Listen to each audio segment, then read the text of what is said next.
Welcome to Dream Machine. My name is Arun. And my name is Patricia. And this is the show where we review a DreamWorks film. And so we've got another one for you this week. And I have to say, though, from my personal perspective, it's so bad it's a sin. Is it really that bad? Yeah, and I think this is going to be sleeping with the fishes a little bit for me in the seven seas somewhere. So Your jokes are all washed up. yeah, definitely. So shall we see why this doesn't really lead up to legendary expectations? Let's take a journey and find out. Here we go.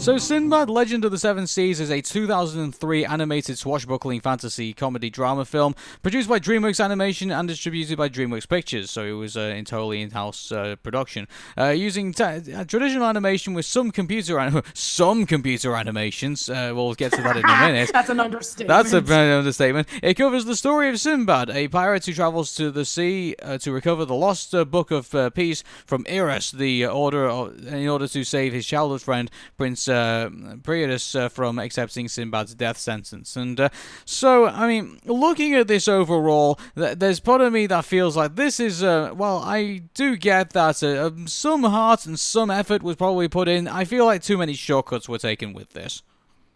Yeah, we cannot talk about Sinbad without discussing about a movie that came out from Disney in the previous year, Treasure Planet. You have a kid who's traveling in space, and he's supposed to be, this rebellious teenager, and it's a more sci-fi take on Treasure Island. So I wouldn't be surprised if Jeffrey Katzenberg was like, they're doing a swashbuckling adventure, but instead taking it in space. Let's see if we can bring Sinbad over to the big screen, because he's always wanted to do a Sinbad movie. He pitched it to Michael Eisner. Michael Eisner said no, and then when he went over to do DreamWorks, he decided, very similar to how I wanted to do a movie about ants and the Ten Commandments, I'm going to do a movie on Sinbad. And yeah, like they try to do some new things that were featured at the time, like new computer generated imagery into 2D animation, very similar to Titan AE, but very similar to that movie. This didn't exactly help age the movie gracefully. No, it didn't. So I mean, in regards to the story, I mean, obviously it's the story of Sinbad, and I'm actually curious. Have you ever seen any of the Sinbad movies? Now, I haven't seen the Sinbad movies. However, I have seen some bits of the animated TV series, and I have no idea if either one or the other kind of like correlate with one another. But I have no idea. I have no idea. I didn't even know there was a Sinbad animated series. Yeah, so there is. It was on Channel 4 here in the UK. So it was like your cheapo Saturday morning kind of deal cartoon, kind of like not much not too much effort I think was put into it. I don't think. But it was good for what it was, and I'm sure I think there are some fans of it at the moment. But it's like I'm not entirely familiar with the story of Sinbad, but I guess I'll ask this first question: does it even correlate to the other Sinbad movies that you've watched in the past? I have no idea. All I know is that, Sinbad is an explorer. He travels around and he meets up with a whole bunch of colorful characters and he deals with creatures. That's pretty much all I know about Sinbad. Yeah, it's like, well, mind you, it's not just, in this case, like, I think they probably maybe overstuffed this film with full of creatures. It's kind of like, this is kind of like a Godzilla reunion. When you think about it, it's like, these are all the creatures that, probably like Godzilla would probably be fighting in Japan. Probably, sure, but I think that those moments were actually pretty cool, and they definitely kept the movie action-packed, but I feel like everything else is kind of undercooked. Yeah, But mind you, like I just feel like here's the thing about the. I mean, obviously we need to get into the story first before we get into anything else. Sure. So Sinbad meets up with his childhood friend. He's got the Book of Peace, and so he wants to steal it for himself so that he can sell it on and then go on his trip to Fiji. And so, which I think is obviously very self-absorbed of him, really. And so, but then things change when he finds out that Mariana is obviously Princess Proteus's fiance, is obviously there arranged to there, and obviously he goes away and wants to kind of forget about that. And then Iris comes into the frame, frames Sinbad for the crime, and then Sinbad is going to be put to death. So Sinbad is then says that then Pontius comes. Am I pronouncing his name right? Is it Proteus or Perseus? Perseus. Perseus, yeah. So Perseus puts his own life on the line for Sinbad to go out and to go and retrieve the Book of Peace from Iris. And which I don't know, it's like this thing kind of feels a bit weird. Like they know that. I mean, I'm not sure if they're like all in exception that Eros actually exists or not, or whether they like I he's mean, crazy. like, I guess very similar to how, in Greek mythology, you're always fearful of some gods. I guess maybe this is supposed to be that case, except it's more Middle Eastern. Yeah. I don't know. So obviously we're introduced to Eres at the very beginning of the film. I also had as well, and Yeah, yeah. Voiced by Michelle Pfeiffer, who also voiced Zipporah in Prince of Egypt. yeah, interesting question. How does she compare to Hades and Hercules? Ooh, let's see. I mean, a lot of people would remember Hades more because of his like crazy jokes that he would like throw into the movie, and his interactions with pain and panic.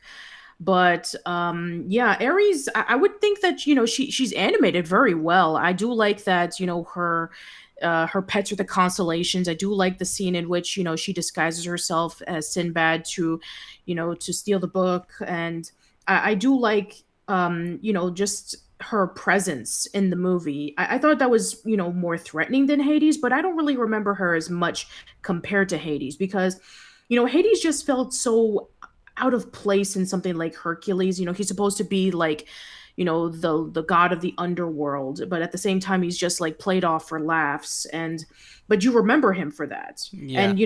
And Ares is played off like completely straight. But and you could say that she's like a really menacing character, but there's just a lot of things that you don't really remember about her. I mean, her design is cool, but there's not really much of a personality. Yeah, it's like the one thing I think they were definitely going for is that they were trying to fan service the hell out of her in at one point because they had that kind of weird kind of thing where she looked like she was in the bath, and it was kind of Yeah, like yeah. yeah, it's like that was kind of awkward because like she's the villain of the movie and you're kind of supposed to hate her, but then you kind of like damn she's kind of hot.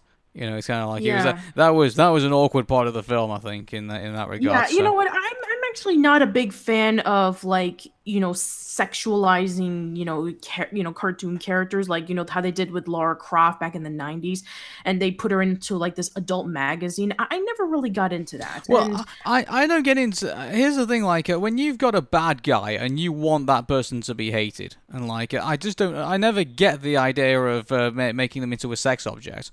Or I don't it's get kind the of idea of funny that you sexualizing mentioned that them. Yeah. because Lindsay Ellis did a video many years ago about like the top 10 like hottest animated characters, and a lot of them were villains, like the Beast from Beauty and the Beast and Hades from Hercules. Like apparently some people find Well, them very hot. that's interesting because I mean, would you say the Beast was actually an antagonist of the film? He's not really. He was like, No, no, it's Gaston. oh, Gaston. Sorry. I think you meant. I thought you said Yeah, Gaston. but I It's mean, like Beast. like Gaston, he was like the main antagonist, but he's supposed to be good looking because that was part of his character. Like he's supposed to be like this good looking brute that people are falling for because he's a hunter, he's attractive and all that kind of stuff. But a lot of people like really got into the Beast and were actually pretty disappointed that he turned into a human. And Hades was the same thing, in which like, oh, people found him funny but yet at the same time attractive. It's like I don't really understand this, but that if you're into that, then more power to you. But yeah, I mean, I feel like with Eris, I mean, the design is so cool that I wish that they would have made up more personality with the character. Like, what was the reason why she really wanted to steal the book and blame it on Sinbad and all that stuff. I just wish that there was a little bit more punch into her motivation. I got a better idea. Just make the movie about her. Like That would it's be like, amazing. Yeah, like yeah, have a movie about a villain. yeah, it's Yeah, like and I'm not talking about Despicable Me. yeah. No. No, not like that. Like I was just talking about, like where say like you have a heiress who just wants to cause chaos in the world, and maybe there's just like but unfortunately there's just too many good guys around the world to kind of like keep thwarting her plans, and so she's kind Yeah, of yeah, like, yeah. you constantly kept watching her fail time and time and time again, and and then she watches towards a breaking point. I think maybe that would be kind of fun to do. That And would be kind of but cool. mind you, like also spoiler alert by the way, like we do pretty much every time in Dream Machine, but like in this interesting incidents, and I don't know, if it's because maybe they were thinking of probably doing a bunch of sequels for Sinbad, but she doesn't she doesn't get killed off in the film. No, Like, she doesn't. no. I mean, how do you kill a god? Well, This isn't God of War. well, I mean, like you could probably like maybe it doesn't basically show her like kind of like in a defeated state, if you will. It's kind of like oh, okay, then well, you've won this round, Sinbad, but we'll meet again. Kind of Yeah, like yeah, yeah. it's kind of like I wouldn't that be way. surprised if they were. I wouldn't be surprised, like very similar to all the other movies that we talked about.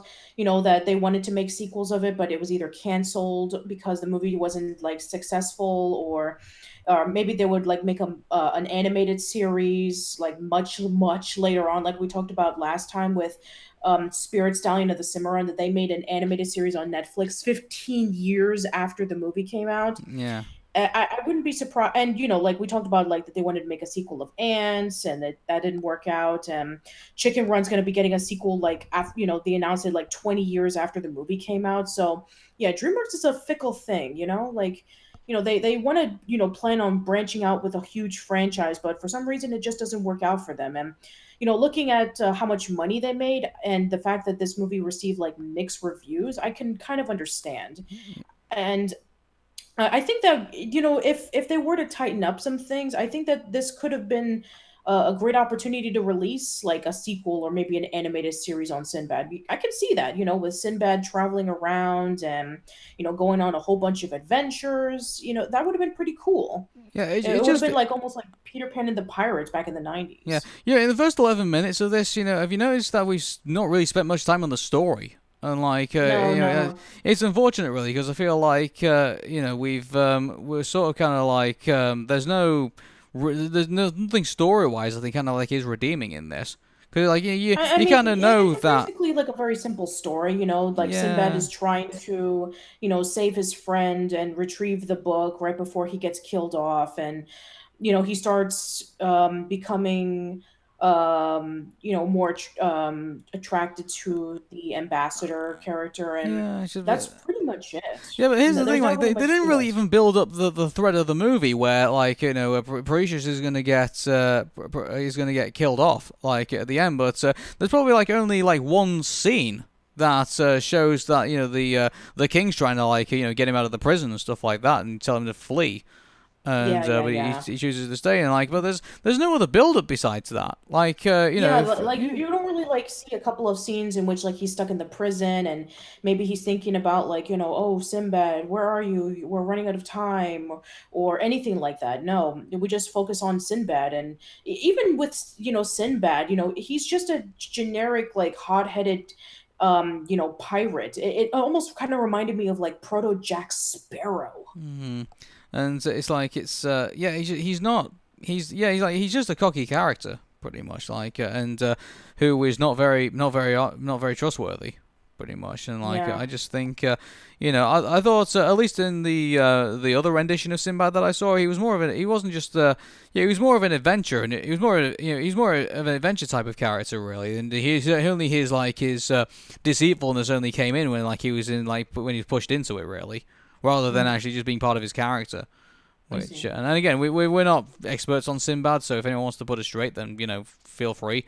But in regards to the way that we've had Sinbad kind of portrayed to us here in the DreamWorks film, it's I think you could definitely say you could probably do better with Sinbad. Yeah, personally, yeah. rather than But like. I do have to say that, some of the best things about this movie are the action moments. Like it does get really thrilling, with the monsters and the snow beast that they have to run away from. I think that those are like really excellent moments that really just bring up the tension of the movie. But They are. sadly, the thing is that the animation is just so dated now. It Yeah, kind of look, like takes me off. there's part of me that feels like it's kind of dated now, well, at the time in 2003, because at least with Spirit, right? Like at least Spirit was like at least it was subtle. Like some of the Yeah. 3D animations, you could see that yeah, it was there, but it wasn't kind of like fixed in to like you had those. The problem with Sinbad is that when they went for the adventurous moments, the problem is that every single adventurous moment had to be in 3D. Like you couldn't do like just for like some of the other things you couldn't do that in 2D. Like I Mhm. thought maybe the like because on top of the with the scene with the bird, like with the snow The Snow thing, Beast, snow yeah. beast. Yeah, I thought that. I mean, like you could tell that it was it was. I think the 3D was done a bit over the top for that. Me personally, I think they needed to. I would rather like them see kind of like do something else with it, really, rather than like having it as that. I think yeah, the sea monsters I'll accept. Like when you have them on like on an island and stuff like that, then yeah, sure, you need to have them in 3D. But I don't know. I feel like the snow beast where there wasn't like any kind of like climbing onto the beast or like it was basically just kind of like trying to get out of its way. I didn't think that had to be in 3D for some strange reason. Like Yeah, yeah. I can see what you're talking about. yeah, Yeah. I just didn't think it translated well. Me personally, like to the threat, I thought like it was just going to be like, oh, okay, then well this 3D object they need to get away from. Like it felt like a video game at one point. I think rather than that, so it's like yeah, it's like so they I mean obviously then they go on this other trait as well where it's like Mariana is a woman and therefore can't do this. Mariana is a woman and therefore can't do that. And then she obviously proves them right and obviously goes in Yeah. that trait. And that's another thing about that's very unlikable about our Sinbad character. It's like, I mean, I get it. Like they're supposed to be kind of like men on the seas and things like that, and like they've mind you, they even snuck in a brothel reference as well. That's that was shocking when I Yeah, saw yeah, that. like mommy, what's a brothel? It's like, oh my. Uh, That's like the same equivalent of saying like, "Mommy, what's a whorehouse?" I know. It's like so. I mean, what was the rating for this film anyway? I Like, think it was. Let me just double check real if quick it's not because PG, I'd be very surprised. I think it was PG. It was PG, yeah, because yeah, they did put in a lot of adult things in there, pretty much. So like, I'm very surprised it didn't get jacked up to a 12 or something like that, like. But that's just me. Hmm. So yeah, I think the some of the action scenes I actually did enjoy, but I felt like some of them just went way over the top. I think in regards I to think that was that. probably the intention. Like they really wanted to push off the 3D animation into a spectacle that they wanted to kind of like overcompensate the fact that maybe like doing it in 2D would have been too much work, and they wanted to show off the new technology. But yeah, I think it would have been better if it was still done in Yeah, 2D. I mean, don't get me wrong. Like, I do like some aspects of. I'm not expecting like it's all of a sudden like sea salt the sea sea serpent come up like the hand puppet like doing this all like hey Billy boy, like I wasn't expecting that, but I just think I felt like with some bits of it I felt like it was just a bit over the top. Really, it was like Sure. this technology was still a bit too new. Like it's kind of like it gives you an appreciation for why James Cameron wanted to hold off Avatar for so long. I think Yeah, even people are still like pissed off. It's like, for the fans, it's like, where's Avatar? Why are we waiting for so long for it? And he said like, I'm waiting for the technology to get better. And let's be honest, I mean, the one thing that people still remember about Avatar is, the fact that it was groundbreaking in its 3D animation. So, you may call it a tech demo, like Aaron likes to do whenever he talks about like movies that have beautiful animation but have like very basic stories. I get that, yeah. but you have to give them credit that this is what they're trying to do, and I can commend Sinbad for trying to do the same thing. But yeah, it was just a time in which 3D animation wasn't perfected yet. Yeah. Oh, here's an interesting tidbit. Do you know that Sinbad was fully produced using a Linux operating system? Oh, really? So basically, it was freeware pretty much. It was Interesting.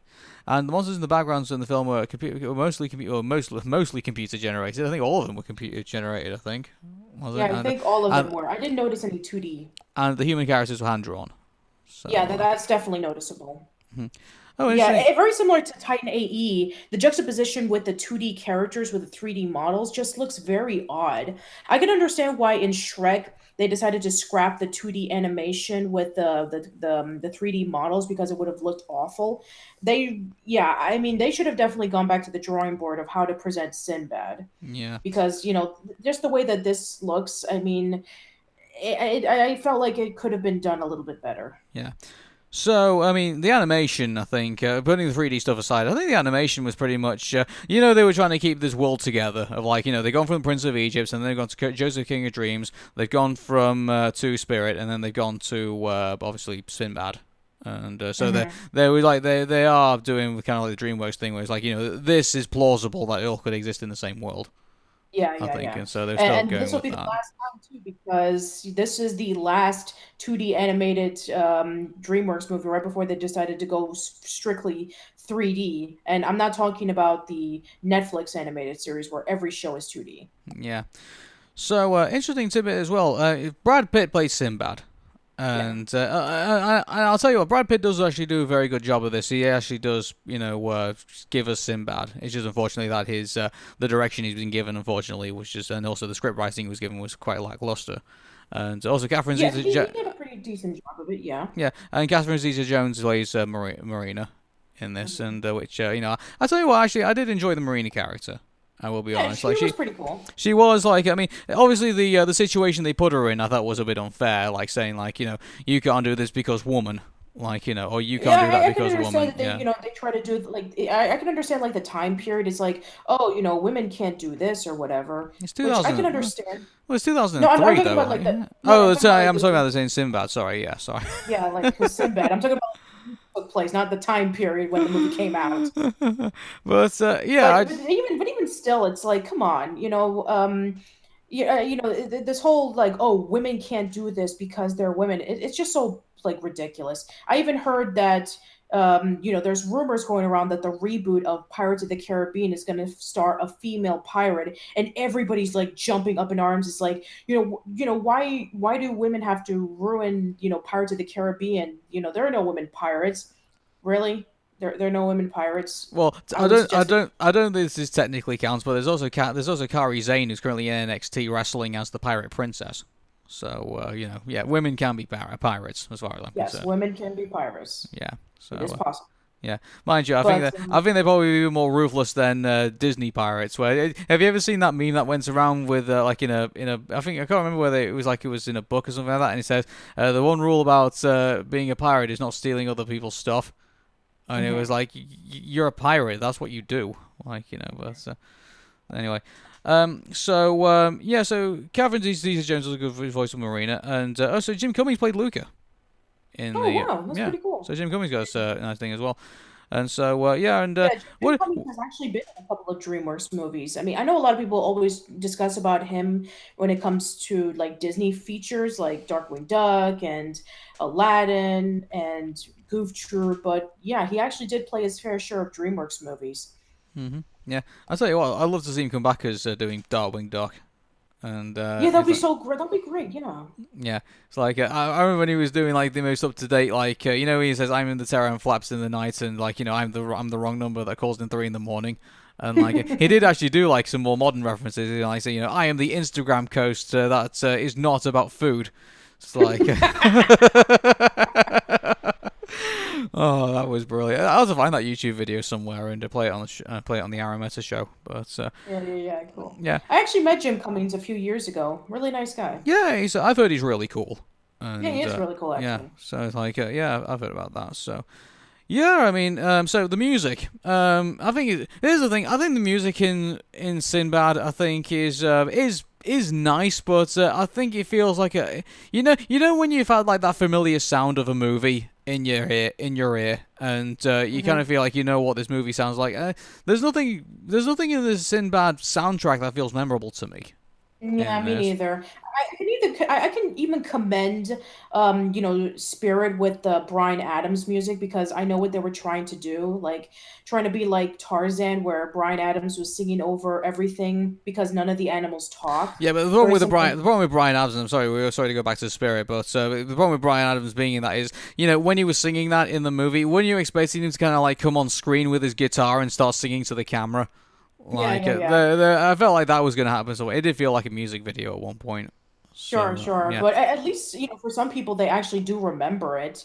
And they even, that's why they even did the comparison with that and Tarzan. But, here and Sinbad, I mean, the music is very serviceable, but I don't really remember too much about it. hmm So, yeah, this was a pretty short description of this, and though, mind you, I feel a bit sad talking about the box office because this was a movie that took $60 million to make, and the number that I've got here, and I'm not too sure. Right, so basically, I'll just explain this. So I'll break this down. On its opening weekend, the film only made about $6 million, Hmm. and then it made $10 million on Saturday, which was very disappointing, according to Paramount Pictures. And then the film lost about 37% of its $4 million for some strange reason. Because actually, I tell you, it lost $4 million after the Rugrats Were Wild came out. Oh, that's Right. right. Yeah, yeah. Like, I mean, that movie is a piece of crap, but I can understand why more people were watching that as opposed to Sinbad because, it's the third installment of Rugrats. I mean, it pretty much just kickstarted like the whole craze of, let's take animated series from TV and make it into theatrical movies. And yeah, this is where I felt like the Rugrats franchise pretty much died. I know a lot of people say all grown up, but no, I think that this is the one that was like the huge jump the shark moment. But Well, I don't know. Like, you ever see? Have you never seen what's it? Is it called? Angelica and Susie's Preschool Days. oh, no, Like, no, no, no. I mean, like I know that was like, that I mean, at that point the series was 6 feet under. yeah, like, oh, that thing lasted like 3 episodes, I think, or something Yeah, like like that. only like three, like 4 episodes right before the show was just pretty much done. But I felt like the Rugrats series was already like dead by the time that that it was already out. It's like you released it in 2008. All grown up ended like in 2005, and Rugrats ended in no, I think it was like 2007 or six or something like that. But yeah, the Rugrats franchise was already over, and they decided to release this series that nobody liked and nobody cared about. It's actually a funny story because the guy who came up with the idea of Rugrats Preschool Days, Eric Casimiro, he said that he pitched it and Nickelodeon never picked it up. And Mhm. he didn't know that it was a series until I told him about it. Oh no! Oh It's well. like, yeah, it's like, I'm sorry to tell you, Eric, but Rugrats Preschool Days is a show. It's like, what are you talking about? It was something that I pitched, and Nickelodeon was like, no, we don't want to do it. Let's go with All Grown Up. And then after I left, that's when he moved to Paris and he works in a TV station, like distributing cartoons for Europe. And I was like, Eric, they made Rugrats Preschool Days as a TV series, and it lasted for 4 episodes, and it was awful. And he's like, well, I didn't even know that this existed. So Wow. So yeah. did you email him the iTunes link? Because it's still up as far as I'm aware. So you still I download it off think I did. I iTunes. think I did send him a link to the episodes. I don't remember what website, but I did send it to him, and I have yet to hear his thoughts on it. Oh well, they're probably not good. I think They're let me awful. say, yeah. They are the worst. Yeah. I mean, I have my problems with All Grown Up, but it is nothing compared to the issues of Rugrats Preschool Days. Okay, so just to go back to Sinbad, I've actually got the number for the top of the box office, worldwide box office. So Yeah, yeah. the film took $60 million to make. It only made $80 million. Which is So a modest success, very similar to Spirit, that it also made a decent amount of money, but it wasn't like a giant blockbuster hit. I mean, yeah. we talked about Shrek, about Well, I how don't know. that If movie. something like DreamWorks, I think $20 million is somewhat a drop in the ocean. I think for all the money they made on other films. I Well, think all sure, the other sure, things that but would make future. I do admit it made its but it passed its budget, but not by yeah, yeah, much. it did make its money, absolutely. But when you compare it to Shrek, in which it took $60 million to make that movie, and it made over $400 million. So you can, I guess they were thinking that, they thought that at this point in time, 2D animation was dead, and 3D is where it's at. And yeah, this is when Disney was struggling to keep afloat. They were still doing 2D animated films with, Treasure Planet and Atlantis: The Lost Empire, which both were box office failures. And then they did Lilo and Stitch, which was a moderate success. Emperor's New Groove was a moderate success, but it was apparent like right away that 2D animated films on theatrical showings was like not popular anymore. And this is the point in which DreamWorks and Pixar were at their main competition of which was going to be the definitive 3D animated company to deliver some of the best movies out there. Yeah. Well, that was Sinbad, and I just personally think it's well, it's fine. It's okay. It's okay, but it's not going to be the first one I'm going to pick up. Yeah, me neither. I can understand why a lot of people seem to have forgotten about this movie, which, it could have been really good, but I think that its shortcomings kind of weigh it down. Yeah. So I guess it's a sad end, kind of like to the 2D animation part of our DreamMachine, pretty much. Because Yeah. I mean, I tell you what, actually, I would like to see DreamWorks give it another go and see if they can do something else. Unlike, It's been 15 years since they released a 2D animated film on the big screen, and yeah, I would love to see them, take another go at it. I know Disney tried to do it with Princess and the Frog and Winnie the Pooh, and that didn't work out. But I would love to, see 2D animation in the big screen again. Yeah, I mean, I would like to see them pick up. I mean, I don't know I don't think it'll ever happen, but I mean, I guess the next big 2D animated film, I think, I think we're going to see is when when Cartoon Network finally announced Rick and Morty the movie. I think, I think that's going to be the next big 2D animated film. I think. Well, don't forget that there's also the Steven Universe movie. Oh yeah, there's the Steven Universe movie as well, but. I mean, like, also talking about that as well. There was Teen Titans Go to the Movies. That was pretty successful. That was 2D. Yes. Yeah. So, and that was the first Cartoon Network show to become a movie since the Powerpuff Girls movie, which is that was like over 15 years ago. They had a long gap. It's like, we want to do an animated movie based off of our other projects. Like they were going to do Samurai Jack in theaters, but because Powerpuff Girls bombed so hard, they were like, nope, we're not doing that. So yeah. Which, So sorry, go on.